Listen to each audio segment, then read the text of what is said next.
Assalamualaikum warahmatullahi taala wabarakatuh. A'udzu billahi minasyaitonir rajim. Bismillahirrahmanirrahim. Alhamdulillahi rabbil alamin wassalatu wassalamu ala asyrafil mursalin sayyidina Muhammadin wa ala alihi wa sahbihi ajma'in. نويت التعلم والتعليم تذكرا والتذكير والنفع والانتفاع والإفادة والاستفادة والحث على التمسك بكتاب الله وسنة رسول الله صلى الله عليه وسلم والدعاء إلى الهدى والدلالة على الخير ابتغاء وجه الله مرضاته وقربه وثوابه سبحانه وتعالى وإلى حضرة النبي محمد صلى الله عليه وسلم. الفاتحة. أعوذ بالله من الشيطان الرجيم. بسم الله الرحمن الرحيم. الحمد لله رب العالمين الرحمن الرحيم مالك يوم الدين. إياك نعبد وإياك نستعين اهدنا الصراط المستقيم صراط الذين أنعمت عليهم غير المغضوب عليهم ولا الضالين. آمين. Baik, kita berada di ayat yang hari ini kita akan melihat ayat ke-7 dan ayat yang ke-8 insya-Allah. Tapi sebelum itu nak faham ayat ke-7 dan ayat ke-8 kita kena imbas kembali kepada ayat yang ke-6. Ayat ke-6 mengatakan apa? Kita ulang kaji. A'udzubillahi minasyaitonirrajim. Bismillahirrahmanirrahim. فلعلك باخع نفسك على آثارهم إن لم يؤمنوا بهذا الحديث أسفا. Ayat ini secara amnya ataupun kita melihat bahawasanya ia menunjukkan betapa kasih dan sayangnya Nabi Muhammad sallallahu alaihi wasallam terhadap umatnya.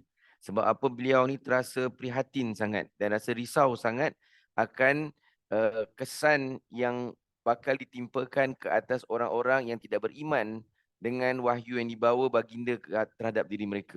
Nah, sebab ayat itu mengatakan, maka jangan pula engkau, wahai Muhammad, membinasakan dirimu disebabkan menanggung duka cita terhadap kesan-kesan perbuatan buruk. Mereka, siapa mereka? Mereka yang menentang ajaran Nabi SAW, mereka yang tidak menerima ajaran Nabi SAW, jika mereka enggan beriman kepada keterangan Al-Quran. Jadi Nabi risau sangat ya, tentang keadaan orang-orang yang tidak beriman dengan Nabi. Sampai satu ketika Nabi SAW pernah duduk dengan seorang sahabat Nabi yang bernama Sayyidina Abdullah bin Mas'ud. Sayyidina Abdullah bin Mas'ud ni antara qari Nabi. Qari maknanya apa? Orang-orang yang Nabi suka mendengar bacaan Al-Qurannya kerana bacaannya yang baik. Maka Nabi memerintahkan Sayyidina Abdullah bin Mas'ud supaya bacalah ayat Quran. Nabi ni kalau waktu-waktu santai, dia akan suruh seorang sahabat bacakan ayat Quran untuk dia. Ataupun dia suruh Sayyidina Bilal melaungkan azan. Dia kata, "Arihna ya Bilal, rehatkanlah jiwa kami ya Bilal dengan laungan azan." Jadi gitu Nabi, dia suka mencari memanfaatkan kemampuan para sahabat baginda. Maka Nabi minta kepada Sayyidina Abdullah bin Mas'ud, bacalah Quran, baca untuk aku. Jadi Abdullah bin Mas'ud ni dia orang yang merendah diri depan Nabi SAW. Dia katakan, takkan aku nak baca Al-Quran pada engkau ya Rasulullah, sebab Quran ni turun untuk engkau. Jadi macam segan aku nak baca kan. Tapi Nabi kata baca. Ini bab adab. Maknanya adabnya kalau seseorang guru kita minta kepada kita untuk baca sesuatu, buat sesuatu, selagi mana ia tidak menyalahi syariat, satu yang baik dan terpuji, maka kita laksanakan. Walaupun kita ni rasa kita tak layak. Contoh kita bersama guru kita kan, guru Quran kita sebagai contoh tengah nak sembahyang. Tiba-tiba guru Quran kita kata, awak jadi imam. Walaupun kita rasa takkanlah aku nak jadi imam depan guru aku, ke depan sahaja. Sebab apa? Itu adalah perintah daripada guru kita. Dan perintah yang baik pula itu. Maka kita ke depan. Nah, balik pada kisah tadi, maka dibacakan ayat Quran, maka sampai pada satu ayat, wa kaifa idza ji'na min kulli ummatin bi syahidin wa ji'na bika ala haula'i syahida. Ayat yang menceritakan tentang perihal di hari kiamat nanti, yang bila Nabi Muhammad SAW akan menjadi saksi ke atas umatnya nanti. Maka Nabi menangis bila dengar ayat tersebut. Sebab apa? Nabi rasa berat sangat tanggungan sebab memikirkan umatnya mana yang nanti takkan terima ajaran baginda, atau mereka telah menerima tapi berpaling daripada ajaran baginda, atau yang tidak mengamalkan ajaran baginda. Nabi menangis. Setengah riwayat mengatakan sampai basah janggut Nabi SAW. Dan menyuruh Sayyidina Abdullah masuk tu berhenti baca ayat itu sebab terasa berat sangat.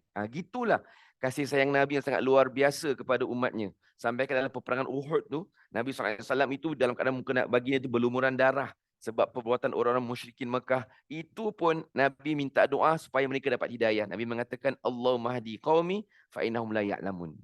Ya Allah berikanlah hidayah kepada kaumku, sesungguhnya mereka tak tahu. Jadi Nabi ni besar sangat kasih sayang kepada umatnya, termasuk kepada diri kita. Jadi kita ni sentiasalah banyak berselawat kepada Nabi sallallahu alaihi wasallam. Nah, Allah memujuk Nabi. Jadi ayat ke-7 ayat ke-8 adalah ayat yang memujuk Nabi sallallahu alaihi wasallam. Ya, apa ayat tersebut? A'udzubillahi minasyaitonirrajim. Bismillahirrahmanirrahim. Inna ja'alna ma 'alal ardi zinatan laha linabluwahum ayyuhum ahsanu amala. Kita kalau baca ayat ni kan, macam Ustaz macam pernah dengar ayat ni kat mana Cik ingat? Cik Lina. Cik Lina kan. Cuba Cik ingat ayat ni pernah dengar kat mana tak? Lebih kurang. Al-Mulk. Ya, Al-Mulk. Okay, tengok lulusan surah Al-Mulk. Lulusan surah Al-Mulk. Sekarang pun tidur senang kan. Dulu nak tidur nak capai handphone, nak capai Quran, nak hafal. Sekarang tidur kat belakang kita je. Boleh pakai baju butterfly, tidur hafal surah Al-Mulk. Alhamdulillah. Jadi balik pada ni. Maka sungguhnya kami telah jadikan, kami menunjuk kepada siapa? Allah SWT. Kami. Kami ni bukan yang faham kita bahasa Melayu kita, kami ramai. Allah ni kan satu zatnya. Kami menunjukkan kekuasaan Allah. Bukan kata, kalau kau tanya kenapa kau kata Tuhan kau satu, kan Tuhan kau satu tapi kata kami. Takkanlah Allah sampai gitu sekali nak menunjukkan dirinya macam gitu. Maknanya Allah ada dua tiga, tak. Allah tak menyalahi hakikatnya bahawanya Allah ni satu zatnya. Tapi kami apa? Menunjukkan kekuasaan Allah SWT. Biar faham. Telah jadikan apa yang ada di muka bumi sebagai perhiasan baginya. Maknanya untuk manusia ni, bumi ni jadikan perhiasan baginya. Kerana kami hendak menguji mereka, siapakah di antaranya yang lebih baik amalnya. Jadi apa maksud ayat ni? Kenapa dikatakan ayat memujuk? Maknanya ini menunjukkan sifat adilnya Allah. Ini sifat adilnya Allah. Sebab apa? Allah ni dah letakkan prasarana untuk manusia. Maknanya apa? Prasarana untuk manusia menghayati hakikat penciptaannya. Maknanya manusia ni bila Allah lahirkan dekat muka bumi ni, Allah letakkan suatu prasarana. Maknanya alam ini Allah nampakkan baginya. Sepanjang dia hidup itu, Allah akan nampakkan baginya segala benda yang memungkinkan, yang memastikan dia ini kalau dia merenung, dia akan jumpa Allah kat situ. Dan kalau dia fikirkan, ya, contoh di sini kita kasih tiga hakikat. Pertama ialah dia melihat hakikat manusia. Tengok manusia. Kan manusia, kalau sesama manusia melihat manusia, hakikat penciptaannya. Kan tengok sama manusia, Allah katakan dalam Quran, Allahu akhrajakum min butuni ummahatikum la ta'lamuna syai'an wa ja'ala lakumus sam'a wal absara wal af'idah la'allakum tashkurun. Kan Allahu akhrajakum min butuni ummahatikum. Allah yang mengeluarkan kamu dari perut ibu kamu. La ta'lamuna syai'an. Dalam kamu keadaan tak tahu apa-apa. Wa ja'ala lakumus sam'a wal absara wal af'idah la'allakum tashkurun. Kan wa ja'ala lakumus sam'a, dan dia menjadikan pendengaran, wal absar dan penglihatan, wal af'idah dan perasaan, ya, segala cita rasa kita.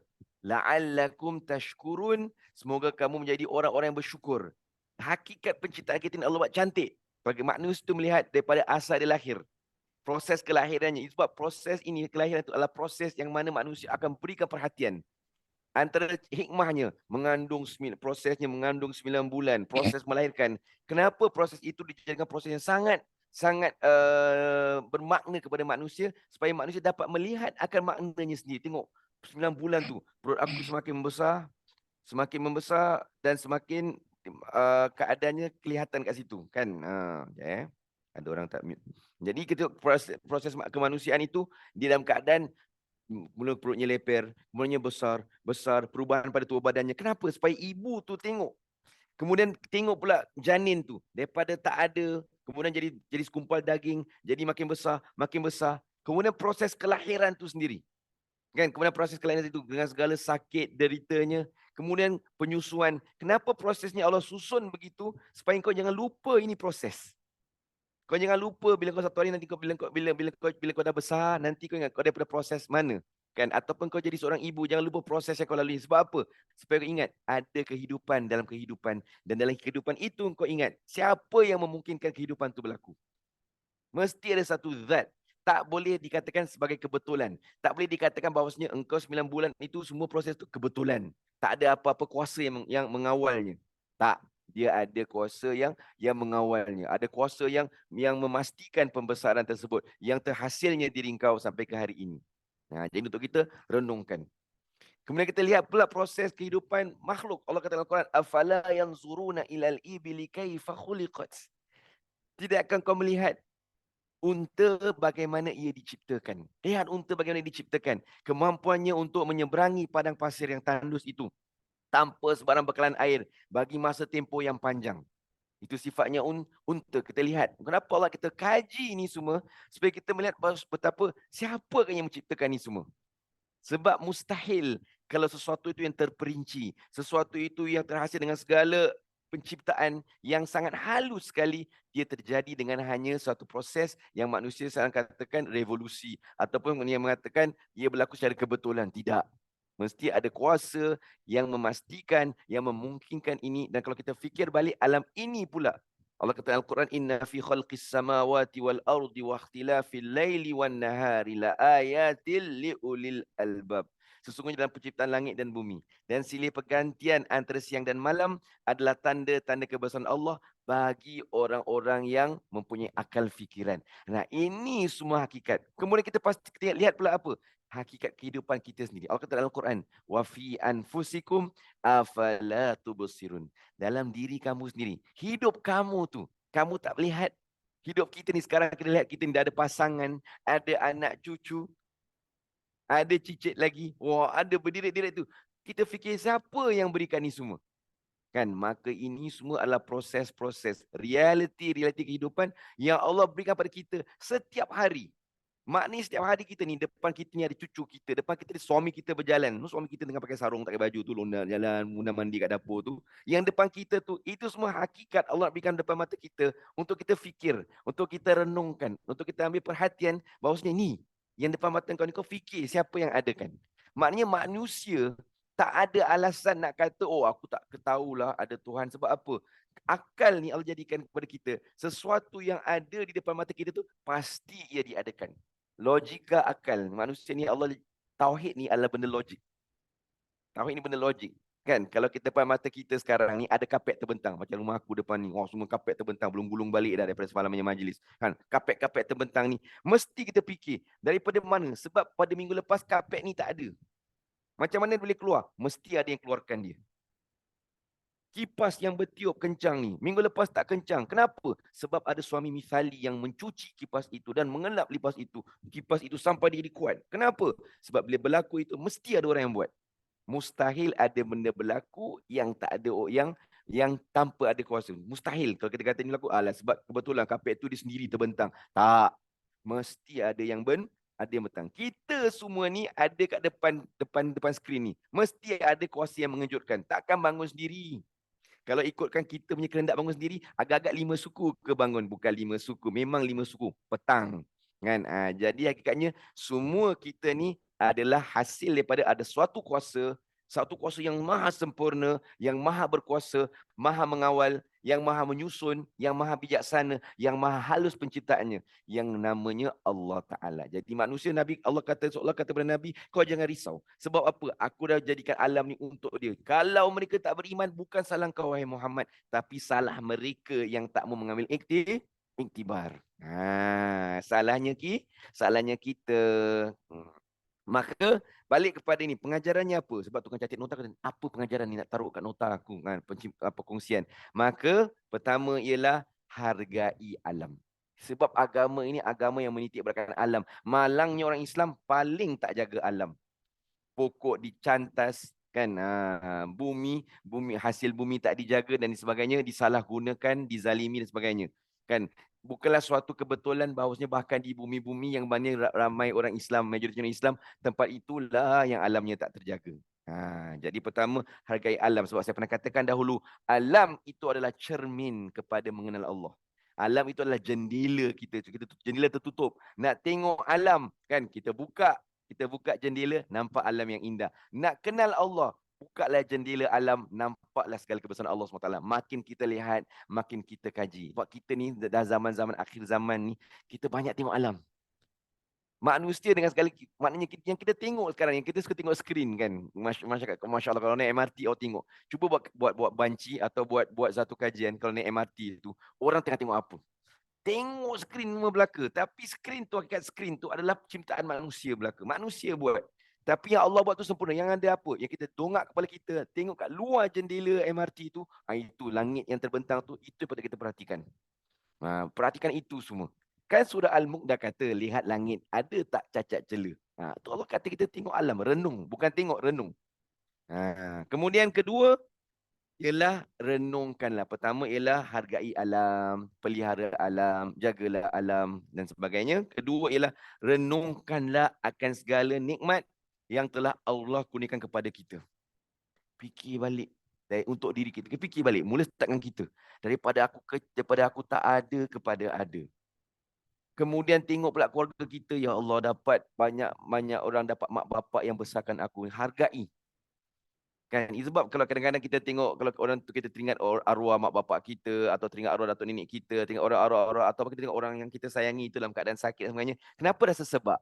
Kenapa rasa syahdu sangat? Sebab kita teringat akan jasa-jasa mereka, teringat akan masa-masa indah bersama mereka, teringat akan waktu kita bersama. Itu kan adalah hasil daripada apa? Perasaan yang Allah datangkan pada kita untuk jadikan kita orang yang bersyukur.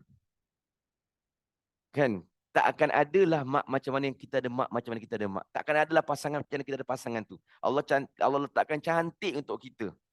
Yelah, suami kita ni bukannya yang semana, bukan macam Brad Pitt, bukan macam Yusof Haslam, kan? Bukan yang semana, tengok pun bolehlah dah londe-londe gitu kan. Tak apalah. Tapi tengok gitu pun, yang ini yang terbaik untuk kita Allah jadikan. Tak akan dapat yang macam ginilah lagi. Oh, bersyukur kita. Suami kau dengar kat belakang tu kembang belaka. Kan. Suami tu yang pakai kain sama, tak pakai baju jalan-jalan tu. Kan. Gitu. Kan. Kedua. Jadi renungkan, maka syukuri. Yang kedua, kekalkan. Kan, kekalkan. Maknanya apa? Kita bersyukur dan jaga nikmat tu. Jangan diambil ringan, diambil lewa. Sebab yang kita nikmat pada kita tu, akan masanya dia akan uji kita. Anak kita dia akan nakal, cucu kita dia akan buat perangai. Suami kita adalah kereta-kereta dia nanti, makin dia berusia macam-macamlah perangai dia dan sebagainya. Hargai. Sebab bila berlaku hari tersebut, bila berlaku keadaan tersebut, ingat yang nikmatnya. Ingat yang waktu-waktu indahnya. Jadi nikmat itu untuk disyukuri dan berusaha untuk mengekalkan nikmat tersebut. Nah, sekarang kita fikirkan, orang tengok alam, orang dapat iktibar. Termasuk daripada alam itu adalah manusia. Maka yang ketiga pengajaran daripada ayat ke-7 ialah tunjukkan akhlak yang baik. Sebab orang merenung alam, termasuk daripada alam itu manusia. Dan bila manusia merenung akan manusia yang berakhlak mulia, dia akan tertanya, daripada mana mereka dapat akhlak yang mulia itu? Maka manusia yang berakhlak mulia mengatakan, kami mendapatkan ini daripada Nabi kami, Nabi Muhammad SAW. Itu kita punya dakwah. Selain daripada misi menjaga alam, selain daripada misi kita bersyukur dan mengekalkan nikmat atas diri kita, ketiga ialah misi kita untuk berakhlak mulia sebagai menjadi apa? Alam ini cerminan adanya Allah. Akhlak kita adalah cerminan didikan Nabi Muhammad SAW. Sebab ada hikmah kan, kita tengok peristiwa yang berlaku di Gaza, contoh kan di Gaza. Orang tengok, bila orang Islam kita tengok tertindas dalam keadaan dizalimi, tapi Allah nampakkan apa? Hikmahnya apa? Nampak cantik akhlak orang-orang yang ditindas. Bila kena hasbunallah wa ni'mal wakil. Bila dia dalam dia lapar, orang lain lagi lapar, dia lapar, dia utamakan orang lain. Dunia nampak indahnya akhlak. Dunia bertanya, kenapa akhlaknya baik gitu? Sebab dunia lihat yang mengajarnya itu Nabi Muhammad SAW.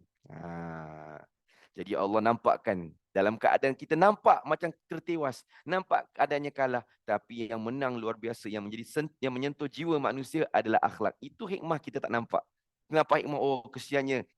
Ya, tapi juga di sebalik itu ada hikmah lebih berkuasa, hikmah lebih hebat kesannya, iaitu akhlak manusia yang namanya manusia yang beriman dengan Nabi Muhammad SAW. Okey, jadi ayat 7, 3 pengajaran. Hargai alam, kemudian renungkanlah akan segala nikmat dan bersyukur dan kekalkan. Ketiga ialah menunjukkan akhlak yang mulia sepanjang masa agar menjadi cerminan kepada Nabi Muhammad SAW. Kadang-kadang orang tertarik dengan agama ni sebab tengok perangai umatnya. Jadi tunjukkanlah akhlak yang baik. Jangan sampai orang keliru. Tengok kat Gaza, cantik perangai orang Islam. Tengok kat Singapura, macam gini pula. Dia kena konsisten. Nampak orang kat Gaza ni, bersabar betul orang orang Gaza ni. Memang orang orang kat Singapura, aku nampak orang Singapura ni bersabar. Tu kat Haji Maimunah tu beratur tu, sabar dia. Kan? Sabar dia buat makan bersabar. Tapi kalau dah bertumbuk, lain cerita. Ayat ke-8. Ada masa ni? Banyak masa. Segar aku ni sebab bangun awal sikit. Wa inna laja'iluna ma 'alaiha sa'idan juruza.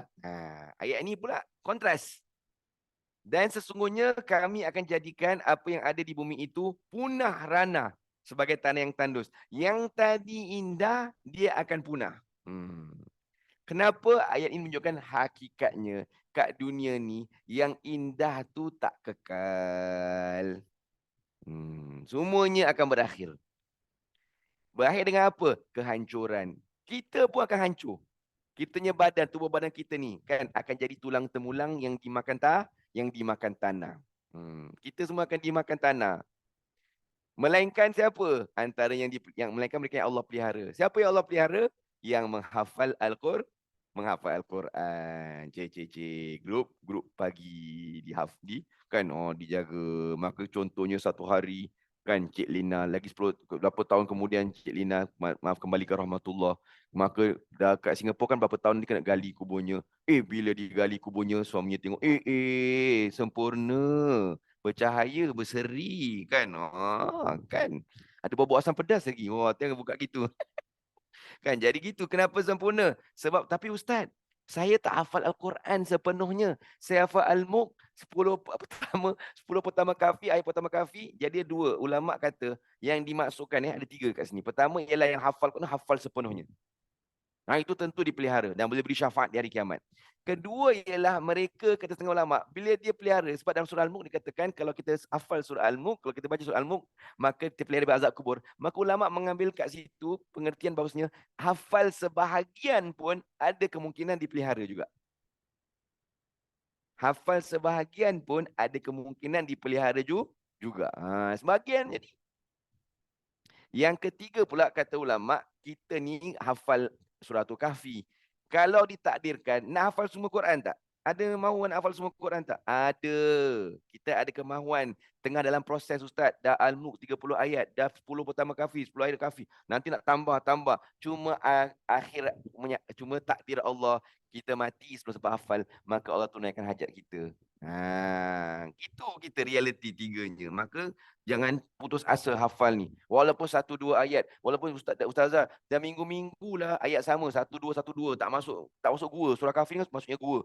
Kan kat luar gua je tak masuk-masuk. Tunggu kat luar. Yang inson mata kaji tak masuk-masuk. Tak apa. Kan tetap nanti insyaAllah masuk. InsyaAllah masuk juga. Akhirat nanti masuk. Dapat masuk juga. Balik pada ayat ini. Maka pengajarannya bahawa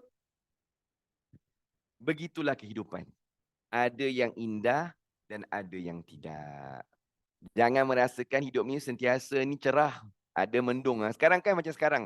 Ada cerahnya, ada mendungnya. Ada teriknya, ada redupnya. Semua ada. Jadi, ni pujukan Allah untuk Nabi SAW. Manusia tu memang hakikatnya ada yang baik, ada yang jahat. Ada yang terima, ada yang tolak. Ada yang sokong, ada yang bangkang. Itulah manusia. Dan ini pujukan untuk kita juga. Ada hari lapang sangat hari ini. Cantik hari ini. Ada hari ujian datang bertubi-tubi. Nah, apa hakikatnya? Jangan lupa sekali-sekala Allah uji kita. Ada hari-hari yang lebih banyak yang Allah berikan nikmat pada diri kita. Memang ada hari down. Tapi hari yang up tu lebih. Hari yang up tu lebih. Maka bersyukur atas kuncinya, selalu bersyukur atas hari-hari yang indah. Maka hari yang gelap tu tak terasa kelam sangat.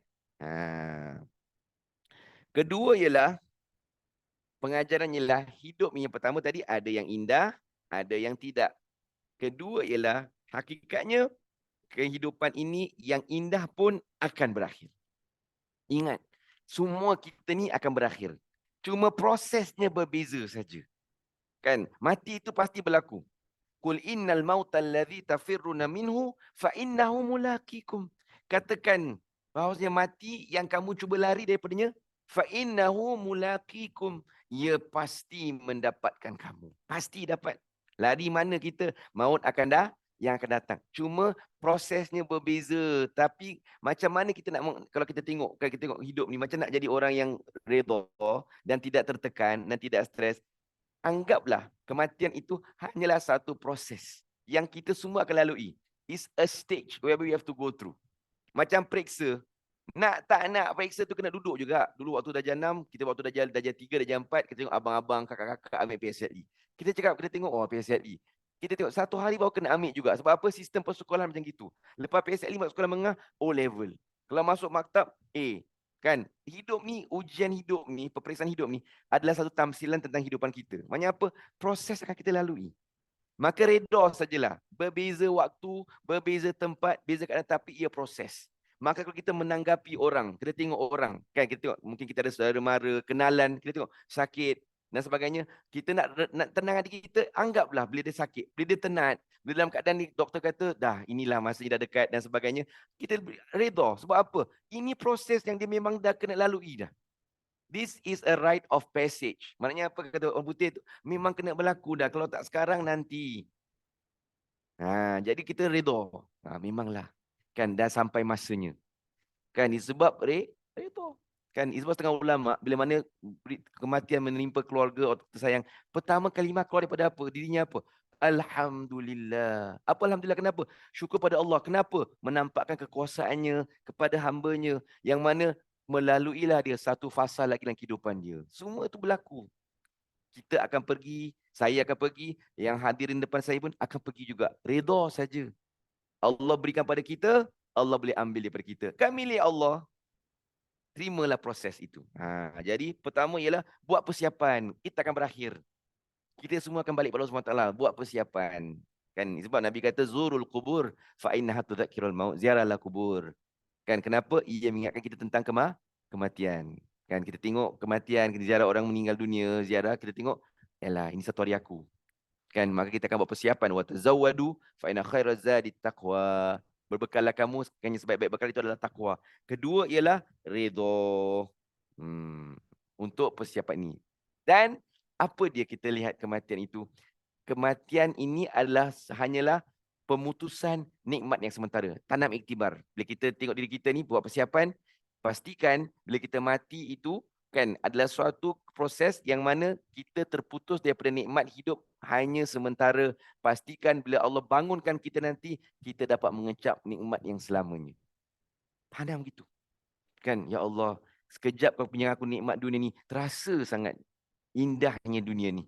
Kan, indahnya kehidupan ini dengan diselubungi oleh orang-orang yang aku sayangi. Pasangan aku, anak aku, cucu aku, cantiknya hidup ni Allah berikan kepada aku. Alhamdulillah. Nah, bila kau ambil aku, ya Allah, aku berharap nanti bila aku buka mata aku di hari kiamat nanti, engkau hidupkanlah aku dengan nikmat yang terlebih abadi dan sempurna. Itu tanam. Minta yang itu. Kemudian yang keduanya apa?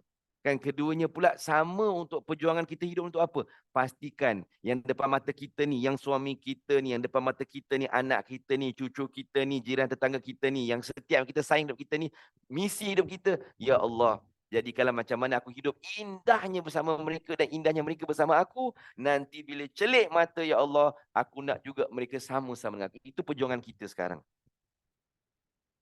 Sebab dia akan berakhir. Bila berakhir, kita berdoa, jangan berakhir gitu. Sebab kita semua akan berpisah.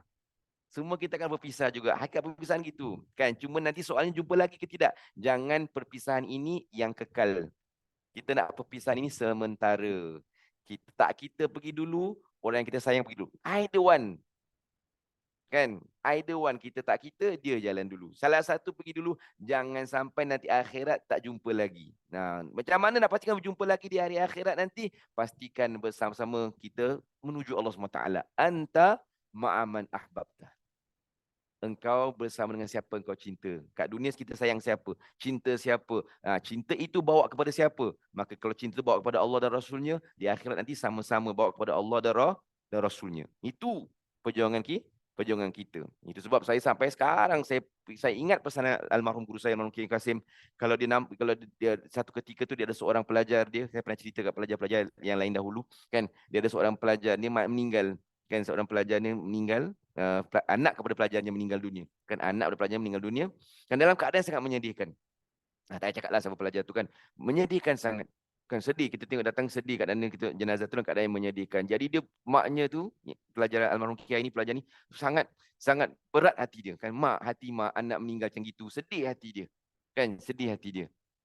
Jadi dia jumpa Kiai kan, saya ingat waktu tu saya ada kat situ kan, jumpa Kiai. Kiai, macam mana anak saya macam gini kan, gini. Jawapan Kiai tu saya cakap sampai bila-bila. Kalau saya pergi ziarah orang ke apa, kalau orang sedih, saya akan kata benda sama. Saya kata apa? Kiai kata apa kepada dia? Kita jumpa di sana nanti. Itu kata dia. Kiai kata kita jumpa di sana nanti ya. Jangan sedih-sedih, kita jumpa di sana. Itu rupanya kata Rasulullah SAW kepada para sahabat. Inni muntazirukum alal haud. Sesungguhnya aku akan tunggu kamu semua di telaga Haud, telaga Kautsar. Aku tunggu kamu semua kat sana. Sahabat ni jumpa Nabi, ya Rasulullah, nanti kalau kita wafat, nanti kalau kau wafat, nanti kita meninggal, kita terpisah Rasulullah. Nak jumpa kau kat mana? Cakap dunia nak cari kau senang. Nanti kau dah meninggal nak cari kat mana? Nabi kata kau tunggu aku tunggu kat telaga Kautsar. Itu jaminan Nabi. Aku tunggu kau. Maka itu jaminan kita juga beri janji dengan orang yang kita hidup. Nanti tunggu kat sana. Jumpa kat sana. Jangan sampai jumpa kat sana nanti tak jumpa. Sebab nanti dalam Quran sebutkan wamtazul yauma ayyuhal mujrimun. Berpisahlah kamu orang-orang derhaka. Jangan. Kat dunia kita usaha sungguh-sungguh supaya semua taat, semua dalam kebaikan, nanti akhirat nanti jumpa. Jadi jangan perpisah tu sementara. Biarkan jangan perpisahan tu kekal. Perpisahan tu sementara saja.